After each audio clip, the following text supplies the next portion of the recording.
The hammer cracked the metal with a thud that caused the old wooden floor beneath him to rattle. Sparks flew, but the metal was refusing to cooperate again.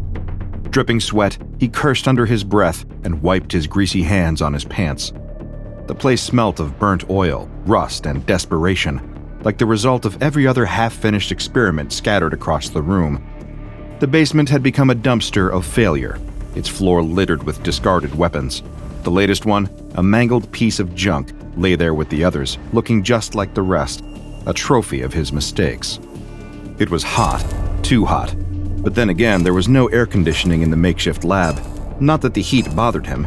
The world outside, the real world, where the Argentine military junta was busy terrorizing guerrilla forces, was no concern of his. He was here. He was safe. Down in his concrete fortress, no one could interrupt him, except maybe his own mind, but that was another story. He had come to Argentina in the years following Germany's defeat. After the Allies liberated it, he fled, using his connections to slip away to Argentina, where there was a place for those like him. The scientist had put the past behind him. At least that's what he told himself. He swore that nothing would stop him from continuing his work, not even the fact that the world had already moved on from his twisted vision of the future. His hands shook as he dropped the hammer. The old wooden bench creaked under the weight of his frustration.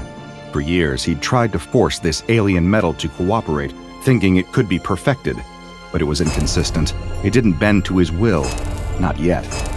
He didn't need this. The war was over, but he still hadn't finished. The defeat of Germany had been a failure, a mistake, and he was here to correct it, to finish what had been started. And what better way to do that than to create a weapon that could never run out of ammunition? The loud clang of the hammer hitting the metal was his only answer, followed by a trail of sparks. One more failed attempt. This wasn't the breakthrough he had been dreaming of. No, this was just another pile of junk that would gather dust. The gun, an MP5K PDW submachine gun, refused to accept the strange alien metal, sputtering out sparks and misfires. But then, something caught his eye. The metal fused. It finally fused. This time he could feel it, a connection. He paused, wiped his brow, and stared at the gun. What were those white things where the bullets should be? He blinked. He stared harder. The chamber was filled with them. They looked like teeth. Jagged, sharp, a real mess. But human teeth. He pulled the trigger. A groan echoed through the room, coming from the weapon itself. Or was it the metal? Maybe it was just the sound of his brain breaking. The teeth fired. He stared at the weapon. "Teeth?" he mumbled, barely believing it himself. It was a submachine gun, not a dental office. He stared at the weird projectiles, unsure if this was what he wanted. This wasn't what he wanted. "Perfect," he muttered, the sarcasm thick in his voice. "Sure, teeth. Why not?" The weapon groaned again, like it had just woken up from a long, bad dream. He pulled the trigger again. More teeth. He winced. This was not the ultimate weapon, not what he had been imagining while he'd sat in his basement for years, drenched in sweat and desperation. He stared at the teeth for a moment too long, then tossed the weapon aside like a disgruntled child throwing a toy away. It landed on the growing pile of failures. It didn't matter. It was just another flawed creation, one more mistake to add to the stack. But hey, that's how science worked, right? Fail, fail again, then maybe, just maybe, succeed. Eventually. But as he wiped his hands and stood, there was something eerily familiar about the way the weapon had grown. It sounded alive. Or perhaps it was just the stress getting to him. Either way, he had no time to dwell on it. He needed a break. The world outside was burning. But for now, the only thing he needed to fix was this stupid weapon. Just then, the house shuddered under the force of the first crash. The door upstairs was smashed in, wood splintering into jagged pieces. Soldiers piled into the small, darkened entryway like a swarm of locusts. They were coming. The scientist had no idea, of course. He was too deep in his self-imposed exile to care about the war raging outside. But they were coming. The Argentinian military, feeling the pressure of guerrilla forces nibbling away at their control, had gotten wind of an arms dealer supplying weapons, and, as luck would have it, they had been pointed in the direction of his little basement lab. An anonymous tip was all it took to set the military in motion. In their minds, they were storming a minor arms dealer's den.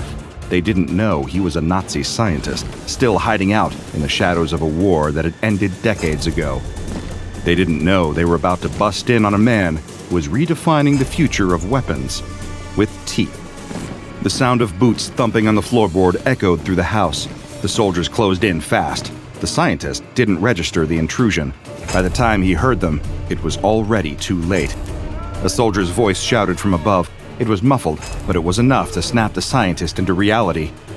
He barely had time to scramble for the hidden drawers, frantically trying to shove his latest creation out of sight, hoping it would go unnoticed. His hands were greasy, his palms sweating from the adrenaline surge. He had spent days, weeks, even years on this work, and it was finally coming together, even if in ways he didn't understand. But the soldiers weren't going to care about his failures. They were going to destroy them. The basement door flew open with a violent crash.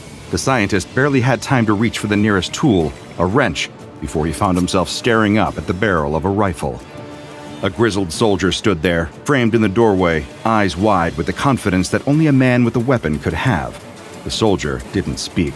He just gestured for the scientist to move back, motioning with his rifle, as if the scientist was already a defeated man. The military swarmed in, 4, maybe 5 soldiers, each with a weapon at the ready. They began tearing through the basement without hesitation. They rummaged through every shelf, throwing aside books, overturned flasks, and other equipment the scientist had meticulously organized. It wasn't that they cared about his work. It was that they had orders.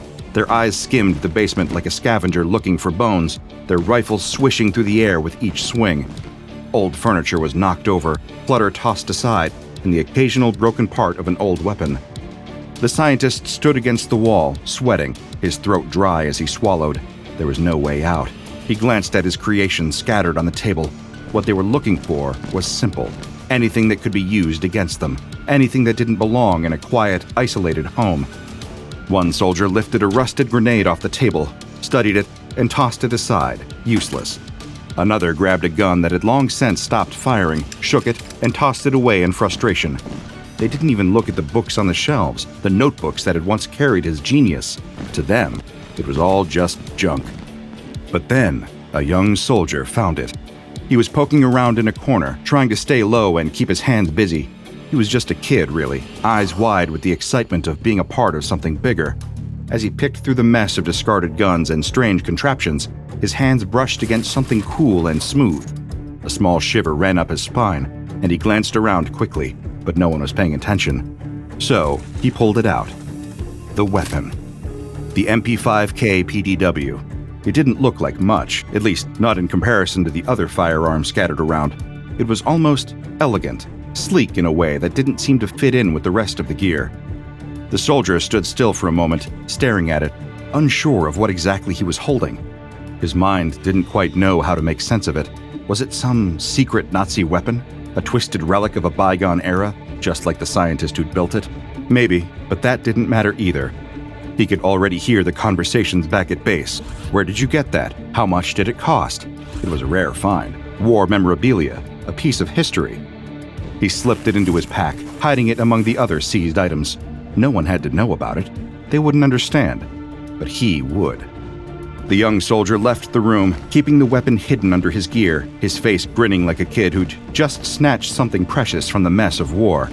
And as he walked out of the basement, his thoughts were already racing ahead, imagining the stories he'd tell about this particular find. But he never got the chance to tell those stories. As the soldiers made their way back to base camp, guerrilla fighters ambushed them. The attack came without warning. Gunfire erupted from all sides, tearing through the jungle like a storm. The trees cracked and splintered under the weight of the bullets, and the screams of his comrades filled the air. The soldier's heart pounded in his chest, the chaos pushing him deeper into the mess. He scrambled for cover, throwing himself behind a thick tree trunk, the bark splintering under the hail of gunfire. He reached for his weapon, but it wasn't there. His eyes darted around, the sound of bullets whizzing past his head, until he saw it, lying on the ground where he dropped it in the scramble. Then, he remembered his keepsake. He pulled the strange weapon from his pack, the weight of it odd in his hands. It wasn't like any weapon he had ever used, but the more he looked at it, the more curious he became. It seemed to hum, almost alive. Cover me! His comrade yelled from behind a tree, firing his rifle at an unseen enemy. The soldier nodded, adrenaline pushing him forward, heart racing. He pressed the barrel of the MP5K against the trunk, aiming at the enemy fighters who were scattered in the underbrush ahead. The sound of the jungle was deafening. The screams of combatants, the roar of distant explosions, the high-pitched crack of rifle shots cutting through the humid air. He steadied his breath, sighted in on the figure moving through the trees, and squeezed the trigger. The weapon groaned, a sound that made the hairs on the back of his neck stand up. Then, with a sickening feeling in his gut, he watched teeth shoot out, flying in a wide arc. He blinked. Teeth. They flew like jagged shrapnel, more akin to dental debris than bullets. The soldier watched in horror as the teeth struck the tree ahead of him with a dull clink, leaving only tiny gashes in the bark. He swore under his breath and pulled the trigger again. The teeth hit the ground in front of the gorillas. It wasn't enough. No force, no punch. What is this? He muttered to himself, his voice barely audible above the battle. He didn't have time to rethink it. Another gorilla fired at his position, forcing him to duck. The teeth weren't working the way a bullet should, but it didn't matter. He had to keep firing. It was all he had. He squeezed the trigger again and again. Teeth. More teeth. The gorillas, taking advantage of the ineffective fire, began charging forward. They moved in clusters, using the thick vegetation as cover. He needed to hold them off, and fast. Reload! Someone shouted. The soldier was too slow to reload with regular ammo. There was no time. His heart raced as he pressed the trigger again, each tooth flying with a sickening clatter. Ineffective. Useless. But it worked for now. It kept the gorillas at bay, if only for a moment. The chaos of battle raged on. Explosions rocked the ground around him, sending dust and dirt into the air. He saw his comrade go down, his body crashing to the ground with a sickening thud. Another man fell beside him, his weapon knocked out of reach. Get up! Get up! The soldier screamed to his fallen comrades, not even sure if they could hear him.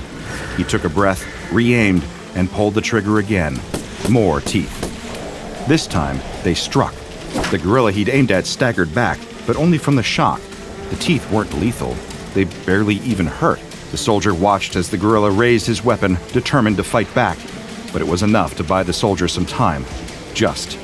He crouched lower, glancing at the weapon in his hands, and realized he was out of ammunition. Frantically, he opened the chamber, hoping, praying to find more. He grabbed the pouch of standard ammunition from his belt and tried to reload. The weapon didn't budge. It wouldn't accept the normal bullets. He tried again, slamming the magazine in harder, but the chamber refused to close. He was panicking. He looked back up to the battle. His comrades needed him, and all he had was this ridiculous weapon that shot teeth. The guerrilla forces were closing in. He could see them rushing forward, weapons raised. Come on! He yelled, struggling with the weapon. The heat of the battle was making everything feel like a blur. His breath ragged, sweat stinging his eyes, the world around him spinning. Just as he prepared to throw the weapon aside in frustration, he saw something strange. One of the teeth dropped from the chamber, and he froze. It rolled out, just like it had before. He stared at it, confused, realizing something he had missed. The weapon wasn't out of ammunition. It wasn't broken. It was waiting for its own regenerative ammunition. Before he could process this, another shot rang out from the trees, and the world went dark. The battle raged on around his crumpled body. Eventually, the guerrilla forces triumphed. The soldier's weapon, the strange weapon with the teeth, was left behind on the battlefield, unnoticed for just a moment. But one of the guerrilla fighters, eyes wild from the ferocity of the battle, spotted it. He crouched low, his fingers brushing over the cool metal of the weapon. He had seen it before, in the hands of the young soldier. Now, it was his. He picked it up, feeling the strange weight of it in his hands. It was different, nothing like the rifles they used, nothing like the weapons they knew, but it was a weapon nonetheless, and it was valuable. He glanced down at the soldier's dog tag, still hanging from the man's neck, blood staining the metal. Without a second thought, he pulled it free, tucking it into his pouch as a reminder, a trophy, a victory, no matter how small. The weapon was his now, a souvenir from the battle that had been won.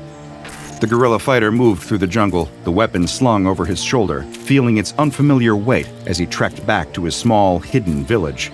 He had seen the aftermath of the battle, the destruction and the dead. The victory had come at a cost.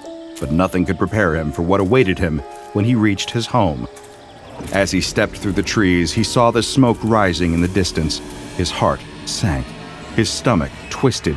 The air, thick with the smell of gunpowder and blood, burned his nostrils as he moved closer. When he reached the village, it was gone. His heart skipped a beat as his eyes fell on the bodies lying in the dirt. The military had come for them, just as they always did. They had taken everything: his family, his home, the children who had played in the fields, the elders who had whispered stories of resistance. His mother, his brother, his wife. Gone. Grief, pure and sharp, flooded his chest. He dropped to his knees, the weight of loss crushing him. It was his fault. He had led the attack. He had brought the battle to their doorstep.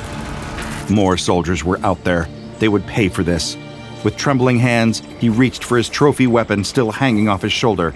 He gripped the weapon tightly, the cold metal offering him a fleeting sense of control, of power. With anger coursing through him, he aimed the weapon at the undergrowth. With a guttural, agonizing scream, he pulled the trigger. Click.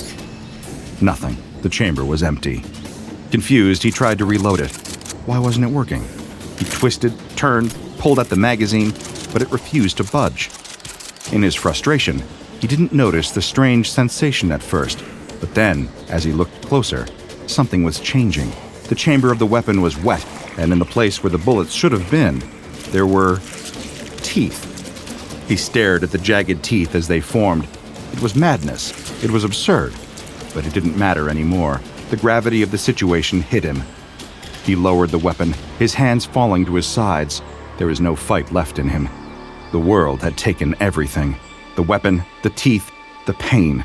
It all felt like a cruel joke.